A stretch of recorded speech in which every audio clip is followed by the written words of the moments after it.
सखी देवयानी ने हमें दिए हैं। अच्छा, राजधानी में इस तरह के वस्त्र कोई नहीं बना सकता और वहाँ आश्रम में ये वस्त्र बन सकते हैं? वहाँ भी नहीं बन सकते। तो क्या ये वस्त्र देवलोक से आए हैं पुत्री? सत्य कहा माताश्री, ये वस्त्र देवलोक से आए हैं।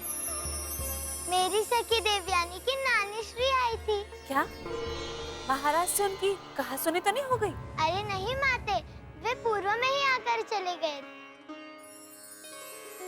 इंद्राणी जी ने ढेर सारे उपहार दिए हैं देव को। तो गुरु कन्या को मिले उपहारों में से आपने दान में ले लिए ये वस्त्र? नहीं माते, ये वस्त्र इंद्राणी जी ने मेरे लिए दिए हैं। उन्होंने देव के सभी सखियों के लिए अलग अलग वस्त्र दिए हैं, सबके अनुसार। तब ठीक है, किंतु आपने भोजन इत्यादि ग्रहण किए या नहीं? किए हैं। पता है गुरुदेव बहुत अच्छे हैं। अच्छा। और हाँ, वे वैसे नहीं है जैसे लोग उन्हें जानते हैं, बल्कि वो बिल्कुल अलग है। मैं कैसे बताऊं कि वो कैसे है? बस ये समझ लो कि वो हमारे पिता जैसे नहीं है। तब कैसे है? वो एक पिता के साथ साथ एक माँ भी है। मेरी सखी की पहली सहेली वो ही है। वो देव के सेवक भी है और कदाचित उसके गुरु भी। और हाँ, कभी कभी वो देव के शिष्य बन जाते हैं। माताश्री, ईश्वर करे और सबके पिता ऐसे ही है। अच्छा, अर्थात हम अच्छे पिता नहीं हैं? नहीं पिताश्री, मेरा तात्पर्य ये नहीं था। आप तो मेरे पिता हैं, बहुत अच्छे हैं, किंतु आप तो महाराज हैं ना। आप उत्तरदायित्व से बंधे होते हैं। आपके पास समय कम होता है क्योंकि कार्य बहुत है, किंतु मुझे आपसे बहुत प्रेम है पिताश्री। मैं तुलना नहीं कर रही हूँ, मैं तो बस माताश्री को देव के बारे में बता रही थी। हमें पता है पुत्री कि गुरुदेव बहुत अच्छे हैं। वो शिक्षा ग्रहण करते वक्त एक अच्छे शिष्य थे, देवी जयंती के साथ एक अच्छे पति थे, और वो निश्चय ही एक अच्छे पिता भी होंगे। गुरुदेव से मिले बिना, उनके साथ कुछ पल बिताए बिना उन्हें कोई समझ नहीं सकता। मुझे अच्छा लगता है कि मेरी पुत्री को गुरुदेव का साथ मिलता है। अवश्य ही यह साथ तुम्हें उच्च संस्कारों से भर देगा। बस बस, अब पिता पुत्री ऐसे वार्तालाप ही करते रहेंगे, कुछ भोजन भी ग्रहण करेंगे। गुरुदेव की बातें तो बाद में होती रहेंगी। चले पुत्री, अब हम आपकी माता श्री के हाथ का बना हुआ भोजन ग्रहण करेंगे। आइए।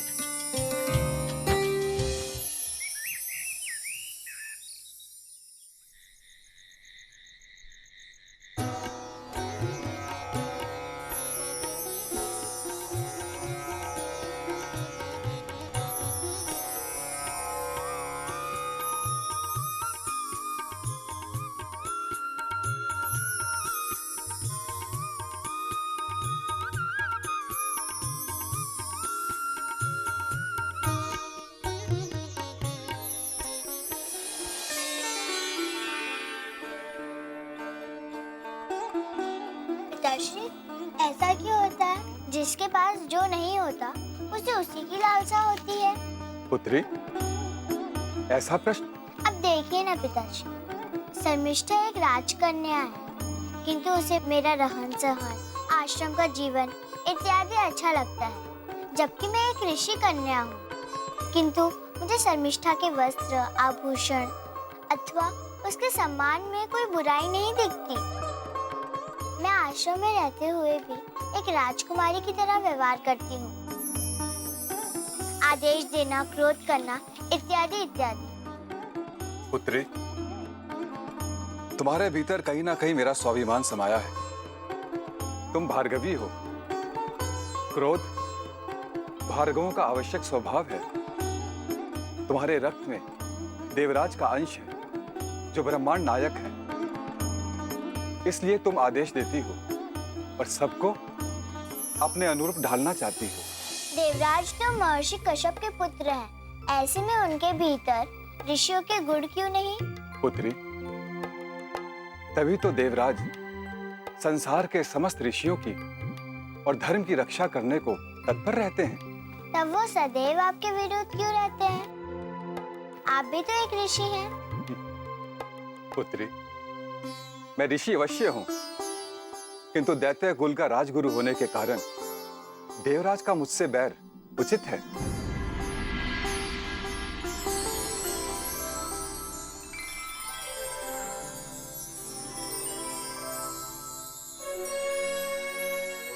दैत्य कुल से उनका बैर क्यों है? पुत्री, देवराज की विमाता के पुत्र हिरण्याक्ष और हिरण्यकश्यपु ने धर्म को बहुत क्षति पहुंचाई थी। तभी से देव और दैत्यों के बीच वैमनस्यता की भीत खड़ी हो गई। यद्यपि दैत्यों में प्रहलाद और विरोचन ने महान कार्य किए, किंतु रिपुता की वो भीत उतनी ही मोटी बनी रही। महाराज वृषपर्वा अपने पुण्य से अकस्मात रिक्त हुए दैत्यराज के पद को सुशोभित कर रहे हैं। कदाचित ये बैर मिट सके। पिताश्री, मैं दैत्य कुल की हूँ या देव कुल की? पुत्री, दोनों कुल श्रेष्ठ हैं। दोनों में कहीं माता का तो कहीं पिता का मिश्रण है। और सत्य भी है, देव और दैत्य दोनों मन के स्वभाव हैं। आप जिस स्वभाव को प्रमुखता देते हो वही कुल आपका। अच्छा? हाँ, जैसे कश्यप पुत्र हिरण्यकश्यपु को ऋषि पुत्र कहने में झिझक होती है, उसी तरह महाराज प्रहलाद को दैत्यराज कहने में देवताओं को भी लज्जा आती थी। चलो अब बाहर चलते हैं।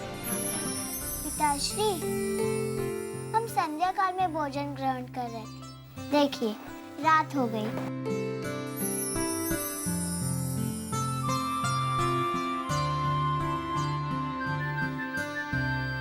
तुम कौन हो पुत्री?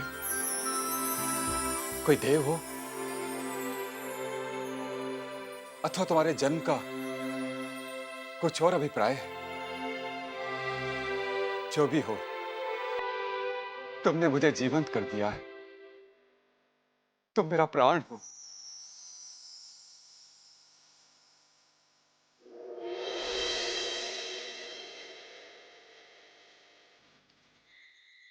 पिताश्री, वो देखिए ध्रुव तारा। हाँ पुत्री, वही है ध्रुव तारा। वो सदैव वहीं रहता है। ध्रुव देव है या दैत्य? ध्रुव तुम्हारी तरह एक ऊंची अभिलाषा के बालक थे। वो तारा है या बालक? दोनों। मैं कुछ समझी नहीं। आओ, मैं तुम्हें ध्रुव की कथा सुनाता हूँ। ये अच्छा रहेगा।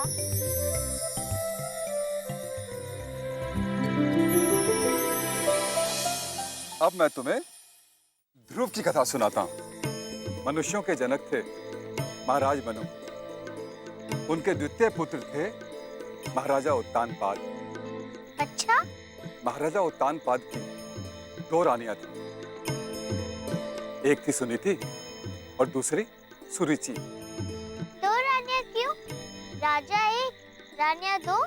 जैसे हमारे पितामह भृगु की कई पत्नियां थी, वैसे ही महाराजा उत्तानपाद की दो पत्नियां थी। पिताश्री, ऐसा क्यों होता है कि राजा एक, रानियां दो, अथवा ऋषि एक, साध्वी दो?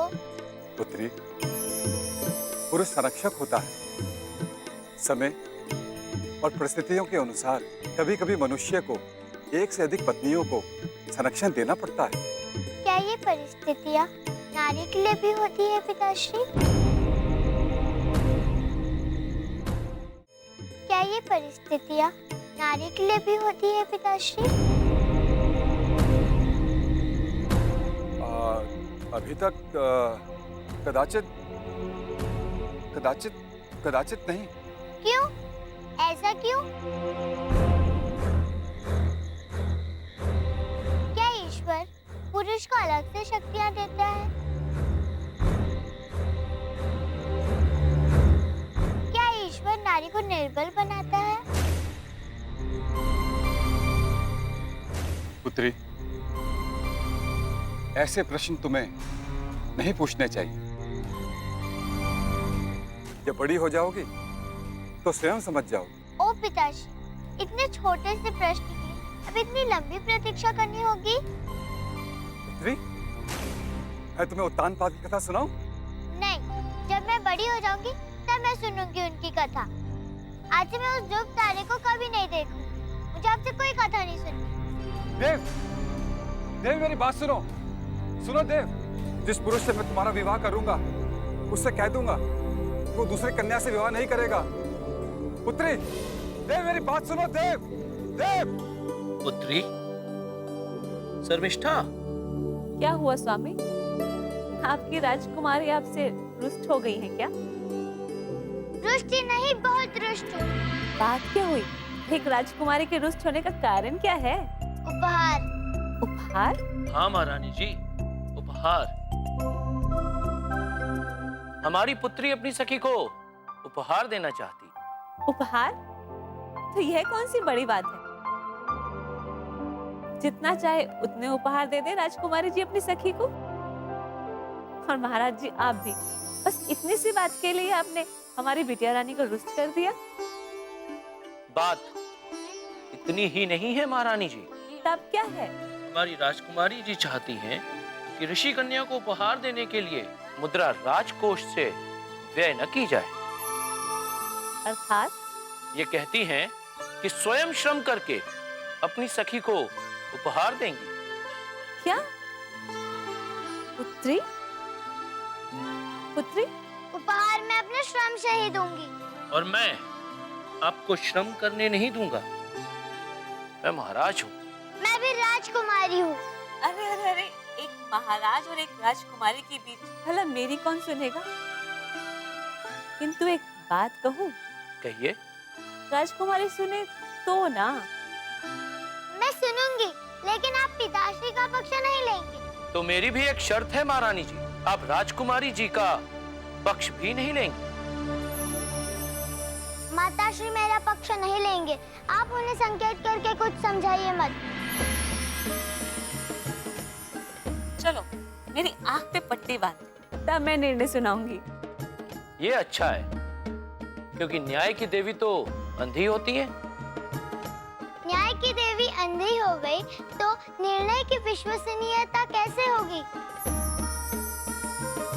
माताश्री, आप आंखें खुली रखेंगे, क्योंकि निर्णय लेने के पूर्व दोनों पक्षों को देखा परखा जाना चाहिए। ठीक है, राजकुमारी का कथन मुझे अच्छा लगा। उपहार तो स्वयं के कोष से ही देना चाहिए। सुना आपने? किंतु महाराज का कथन भी सत्य है। राजकुमारी का श्रम करना अनुचित है। किंतु अब हमें करना क्या चाहिए?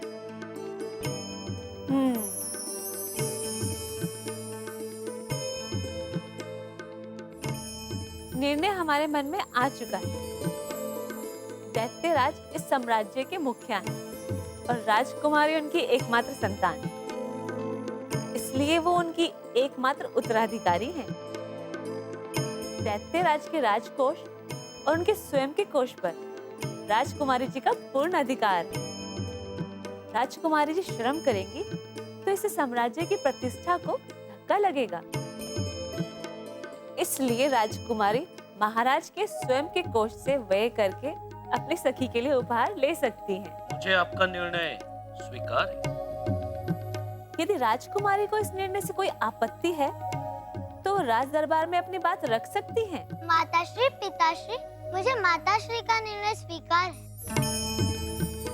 मैं आपके विरुद्ध किसी दरबार में जा नहीं सकती। मैं आपकी पुत्री ही नहीं, आपका पुत्र भी हूँ। दरबार में आपके सम्मान को क्षति पहुँचाने से अच्छा मैं माताश्री का निर्णय मान लूं। तो आप मेरा निर्णय मात्र मेरे सम्मान हेतु स्वीकार कर रही हैं। पिताश्री, आपका सम्मान मेरे लिए सब कुछ है। आपके लिए मैं कोई भी बलिदान दे सकती हूँ। पिताश्री, आपका सम्मान मेरे लिए सब कुछ है। आपके लिए मैं कोई भी बलिदान दे सकती हूँ। पुत्री, हमें तुम्हारे बलिदान की कभी आवश्यकता नहीं पड़ेगी। हाँ पुत्री, दैत्य साम्राज्य इस ब्रह्मांड का सबसे विशाल साम्राज्य है और आप उस साम्राज्य की इकलौती राजकुमारी। यक्ष, किन्नर, गंधर्व, मनुष्य, अप्सराएं और देव हमारे दासों के समकक्ष हैं। हमारी पुत्री ब्रह्मांड की सबसे बड़ी नायिका है। उस पर मेरा सब कुछ न्यौछावर है। बलिदान शब्द को अपने मन से और अपने शब्दकोश से सदैव के लिए निकाल दीजिए पुत्री। पिताश्री, मेरी छोटी सी बात पर आप इतने भावुक हो गए। पुत्री,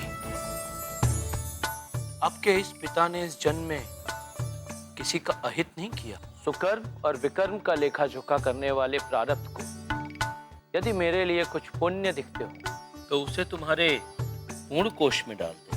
पिताश्री,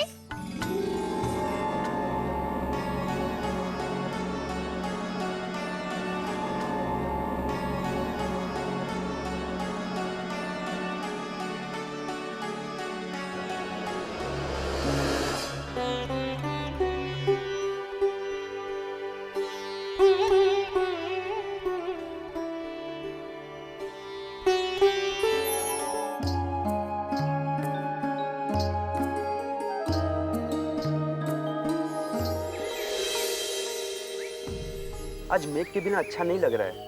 हाँ, कुछ ही दिनों में बहुत घुल मिल गया था।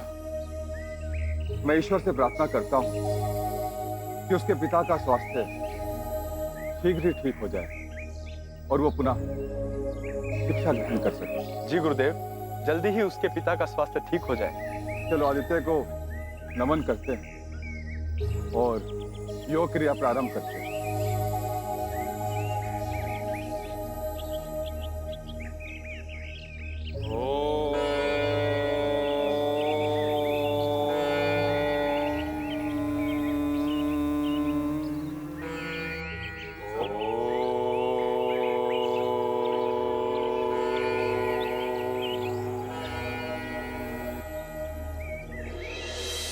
अब कपाल भाती।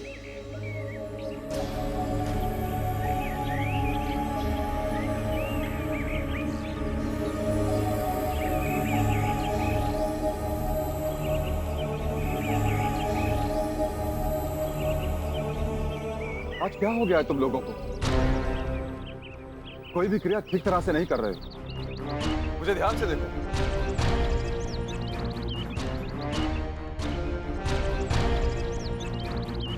आज के लिए बस इतना ही। गुरुदेव, आज आप कुछ खिन्न खिन्न से हैं। हाँ सांकृति, कल पुत्री देव के एक प्रश्न ने मुझे उलझा दिया। कैसा प्रश्न गुरुदेव?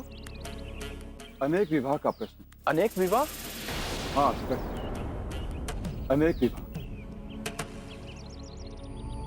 ये अनेक विवाह की प्रथा क्यों है? एक पत्नी के होते हुए दूसरी पत्नी क्यों? विवशता की एक सीमा होनी चाहिए।